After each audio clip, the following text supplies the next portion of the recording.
Inuna ng ilang senador ang bahagi ng COMELEC form para sa pagbawi ng pirma sa People's Initiative na nangungusisa pa ng dahilan ng pagbawi. Sunod-sunod naman ang mga pagkilos kontra Chacha, kabilang ang pagtakbo ng hubot-hubad ng ilang estudyante.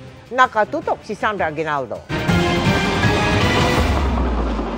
Sa isinagawang taunang oblation run ng mga miyembro ng Alpha Phi Omega ETA chapter sa University of the Philippines, Diliman, nagpahayag ng pagtutol ang mga lumahok sa tangkang pag-amyenda sa saligang batas. Ang mga hubot-hubad na fratmen dala ang mga placard na bumabatikos dito. Nagkilos protesta naman ang kilusang Mayo 1 sa People Power Monument. Panawagan nila tamang sahod sa mga manggagawa at hindi Chacha. Mainit pa rin nga ang usapin ng Chacha, lalo't ayon na rin mismo sa grupong pirma o People's Initiative for Modernization and Reform Action, tuloy pa rin ang pangangalap nila ng pirma na lampas na umano sa 8 milyong kailangan. Meron na kami almost 9 million na signatures. Papaabutin namin ng mga more or less 20 million signatures para makita nila na ang taong bayan ang talagang nagtataguyod ng ating pirma at ang ating People's Initiative. Pero sabi ng COMELEC, kung kasama kayo sa pumirma sa pag-amyenda sa konstitusyon pero gusto nyong bawiin ang pirma nyo, fill-upan nyo lang ang signature withdrawal form na ito na makukuha sa COMELEC offices sa inyong lugar. May ilang detalye lang na hinihingi ang COMELEC, gaya ng pangalan, address, precinct number, barangay at iba pa. Bunsod daw ito ng kahilingang magkaroon ng proseso sa pagbawi ng pirma. Ayon sa COMELEC, nananatiling suspendido ang Resolution 10650 o yung rules na gumagabay sa pagsasagawa ng People's Initiative. Kaya raw hindi muna ito uusad sa ngayon. Ito, nire-record lang po namin muna.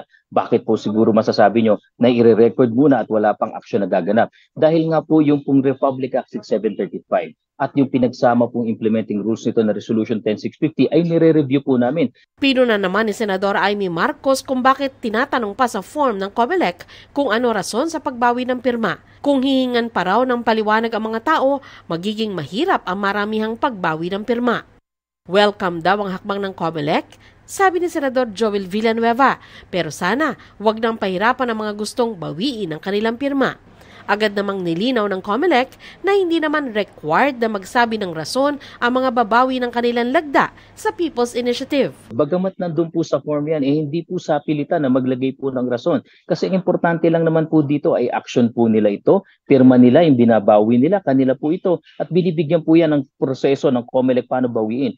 Bagamat aminado ang grupong pirma na hindi pa nila nakukuha ang kailangan lagda sa lahat ng legislative districts, kampante raw silang hindi sila maaapektuhan ng inilabas na withdrawal form ng COMELEC. Hindi naman kami masyadong naapektuhan yan kasi as of the other day, we already gathered 19% of total signatures nationwide. Ayon sa isang kongresista, nananatili silang mapagbantay sa Chacha. Handa kami na sa mga legal na move sa Supreme Court at saan man para questionin itong mga pirma na ito. Sa bagong hakbang raw ng COMELEC, umaasa raw si Albay Representative Joey Salceda na sanay ma-focus na sa merito ang diskusyon sa Chacha. Para sa GMA Integrated News, Sandra Aguinaldo, Nakatutok, 24 Oras.